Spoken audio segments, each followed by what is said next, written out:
Hello everybody, welcome back to Janson Radio Podcast. Thank you very much for tuning in to the show today.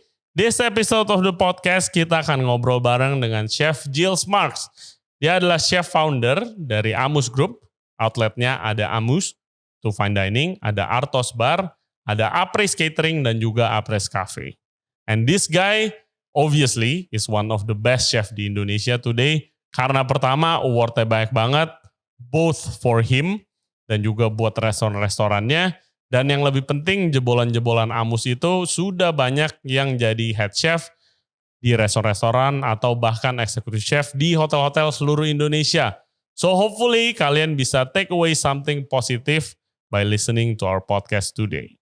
Kita ngobrolin banyak hal mulai dari background-nya, kenapa dia bisa memilih untuk stay di Indonesia, the secret of keeping the consistency in being the best restaurant di Jakarta, dan juga strategi-strategi yang dia pakai untuk menanggulangi krisis yang lagi kita alami semua ini.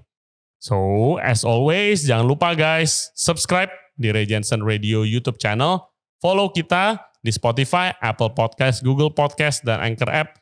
Kalau ada kritik dan saran, boleh DM gue di Instagram gue @RJR. Without further ado, please welcome the great and powerful chef, Gilles Marx. Enjoy the show.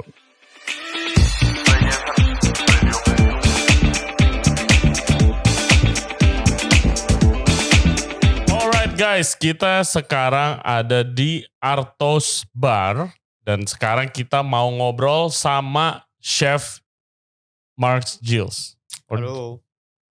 Welcome to the show, Chef. Oh my God, ini gua sedikit nervous karena dia you are a big name chef.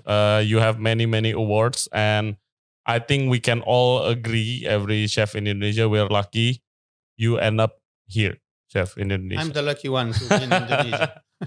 Welcome to the show, Chef. Thank you for your time, taking the time in your busy day. So, how's business nowadays, Chef? Business is very tough nowadays, especially this January. Actually, December was very good, but January is very quiet since they strengthened the PSBB to 7 o'clock. Oh my God, yes. Opening. It's not good for us restaurants. Yeah, and especially, is it tougher when the restaurant is fine dining, the concept? Is it? Sorry? Like tougher? I think tougher because usually when people come to fine dining, it's more to the dinner time than to lunch time. Yeah. And also people, come late, they spend a long time at the table.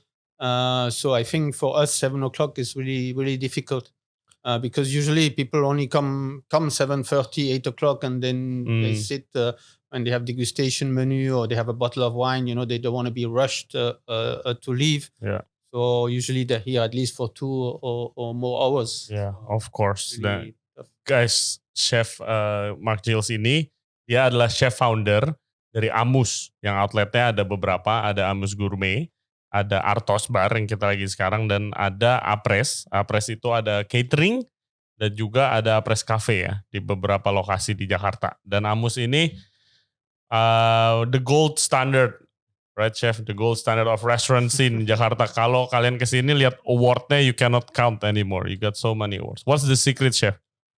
I think the secret thing behind any good restaurant is consistency and of course looking after your customer. The customer is king. The customer is the most important thing, of course, with your team. Yeah. But what the purpose of a good team if you don't have any customers? So consistency is a must because when people come to a restaurant, they want to know what to expect. So it has to be consistently good, and that's why it's not only having the best, but also make sure you can be consistently at this level. Yeah, that's the challenging. And you've been doing it consistently. Itu for what now? About 10 years? Yeah, a bit more than 10 years. Yeah. We opened Amuz in 2010. Yeah. Preparation were in 2009, and we opened in August 2010. We opened, and so it's been a bit more than 10 years. Yes, yeah. And kita melalui podcast ini semoga guys kita bisa tahu a little bit about the secret supaya kita bisa semua melakukan apa yang Chef Gilles lakukan di sini. You do amazing work, Chef. Thank you. But how do you end up here in Indonesia? Can you tell us a little bit about your background story? Where are you from originally? Yes. And the story of Amuz. Okay, so I'm originally from France, Alsace. So Alsace is northeast of France, bordering with Germany.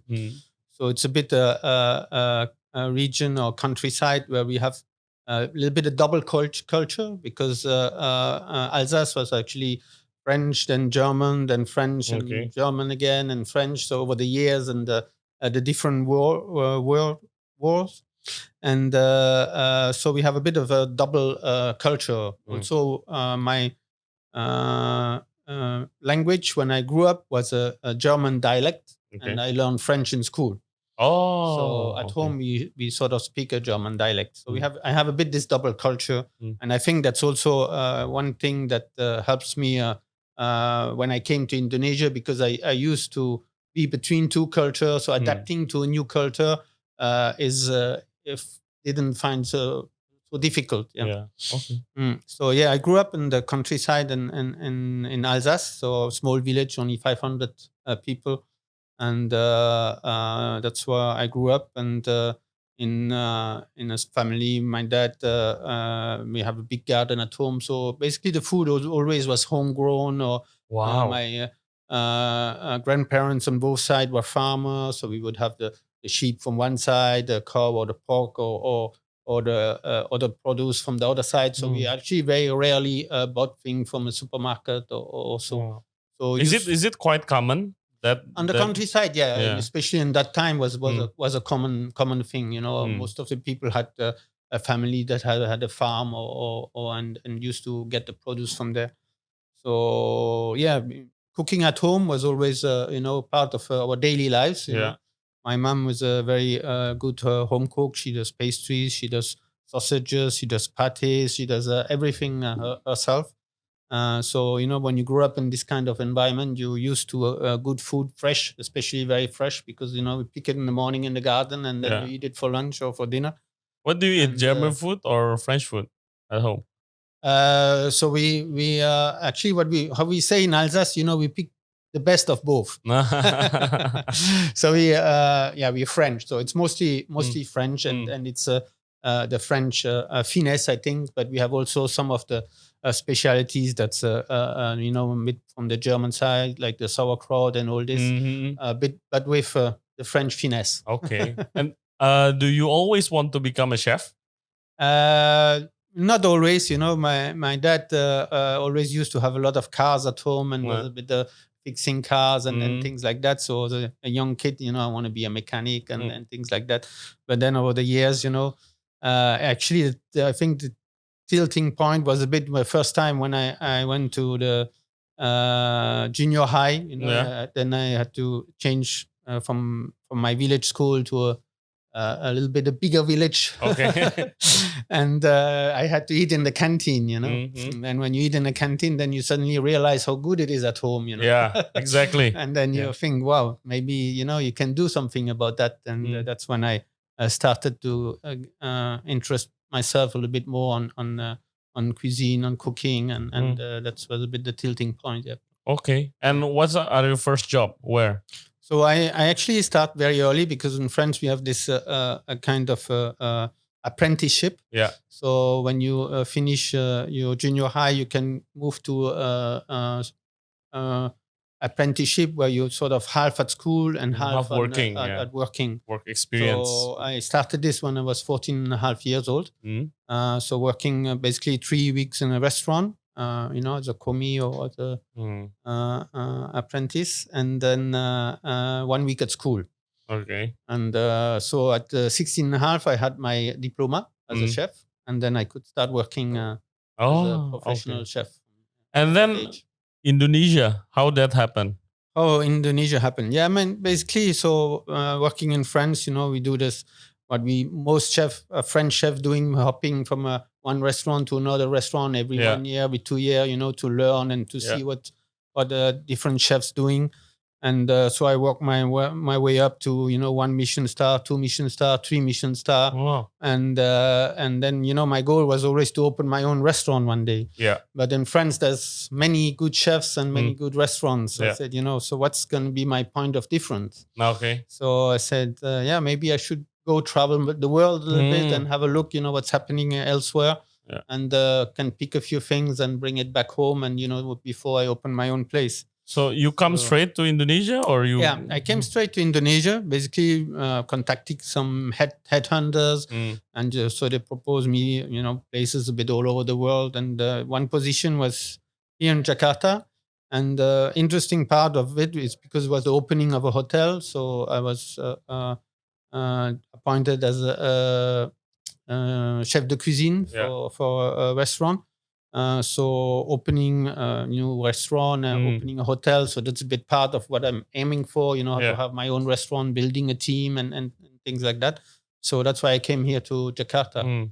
And that was actually in 98. 98. So maybe the worst time to come to Jakarta. But I signed. 98, crazy. So cultural shock? Yeah, definitely. I signed basically my contract in 97, when you start hearing a bit something, but not too bad. And I came here, end of January 98. Oh my God. When it really starts to to get interesting. The hotel was supposed to open in May 98, but because of what happened, it was all pushed back, and we finally opened in August 98. So yeah, for me, definitely a cultural shock. For me, the first time and in Asia. Yeah.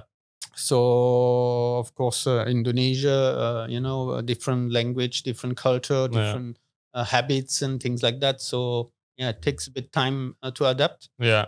But that time, being in the hotel cocoon, so of course it eases things a little bit. What was the biggest challenges for you? Because we often ask Indonesian chef what.